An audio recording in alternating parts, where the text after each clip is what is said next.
आइए मेरे प्यारे दोस्तों, आपका स्वागत है ईशावास्य उपनिषद पाठ में। सबके मंगल की कामना करते हुए शुरू करते हैं। उस परमात्मा का नाम लेकर आशा करता हूँ आप सब स्वस्थ होंगे और इस श्रवण करने का लाभ प्राप्त कर रहे होंगे। तो आइए शुरू करते हैं। पहले मंगल पाठ करके फिर आपको मंत्र दिखाता हूँ। आपको पहले शांति पाठ करते हैं। ओम पूर्णमदः पूर्णमिदं पूर्णात् पूर्णमुदच्यते पूर्णस्य पूर्णमादाय पूर्णमेवावशिष्यते। ओम शांति शांति शांति। मेरे प्यारे दोस्तों, सबके मंगल की कामना करते हुए शुरू करते हैं। पहले उच्चारण करते हैं मंत्र। आज छठा मंत्र है, 6वां मंत्र है ईशावास्य उपनिषद का। ये आत्म तत्व के बारे में सारा कह रहे हैं, इसलिए आप एकाग्र होकर सुनेंगे तो अच्छा लगेगा। आपका बहुत बहुत धन्यवाद। आइए उच्चारण करते हैं पहले। यस्तु सर्वाणि भूतानि आत्मन्येव अनुपश्यति सर्वभूतेषु च आत्मानं ततो न विजुगुप्सते। ये है यस्तु सर्वाणि। यस्तु जो कोई भी, सर्वाणि सभी को, भूतानि सभी को। कौन कौन किसको? भूतानि सभी भूत प्राणी जितने भी संसार में हैं। भूतानि आत्मन्येव अपनी आत्मा में ही, अनुपश्यति देखता है।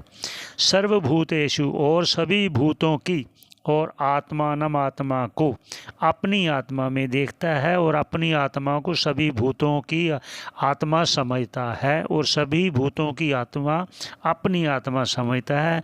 अपनी आत्मा को सभी भूतों की आत्मा से भिन्न नहीं समझता। ये उनका कहना है भाष्यकार जी का। तो ऐसा होने पर फिर क्या होता है? अगर कोई सभी अपना ही समझता है सभी को, इसका अर्थात सभी मेरे हैं ऐसा समझता है, किसी को पराया नहीं समझता। और भगवान श्री कृष्ण जी भी कह रहे हैं भगवत गीता में, सर्वभूत हिते रताः। ऐसा क्यों कह रहे हैं कि वो अपनी ही आत्मा समझता है, सभी भूतों की आत्मा को। ऐसा क्यों कह रहे हैं? क्योंकि जब राग द्वेष ही नहीं रहेगा, पहले कह दिया ना, राग द्वेष के कारण, काम क्रोध के कारण हम उस आत्मा को नहीं जान पाते।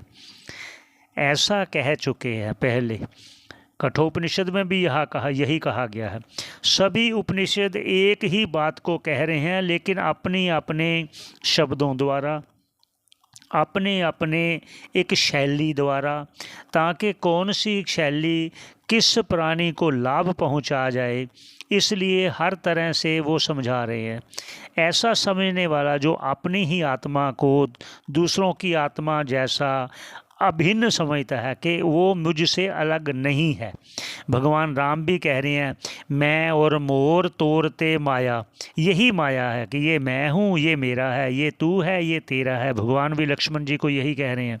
और यहाँ भी जब वो अपने आप को, यस्तु जो कोई, सर्वाणि सभी को, भूतों को, सभी प्राणियों को अपनी आत्मा ही समझेगा, तो फिर क्या कहेगा? ततो ना विजिगुप्सते, वह फिर घृणा किसी से नहीं करेगा। ये आप भी पढ़ सकते हो, हिंदी में लिखा भी हुआ है। इसका अर्थ जो भाष्यकार कह रहे हैं वो कहने का प्रयास कर रहे हैं। मेरा प्रयास होगा सरल से सरल भाषा में आपको बता सकूं और आपको लाभ हो सके। एक बार फिर, यस्तु सर्वाणि जो कोई भी, सर्वाणि सभी को। कौन सभी को? भूतानि सभी भूत प्राणियों को। आत्मन्येव अपनी आत्मा में, अनुपश्यति देखेगा। सर्वभूतेषु और सभी भूतों की आत्मा को अपनी आत्मा जानेगा, अर्थात अपनी आत्मा से अभिन्न जानेगा। जब सब मेरे ही हैं तो फिर घृणा किससे? इसलिए कहा गया है। इस श्रवण करने पर आपका बहुत बहुत धन्यवाद।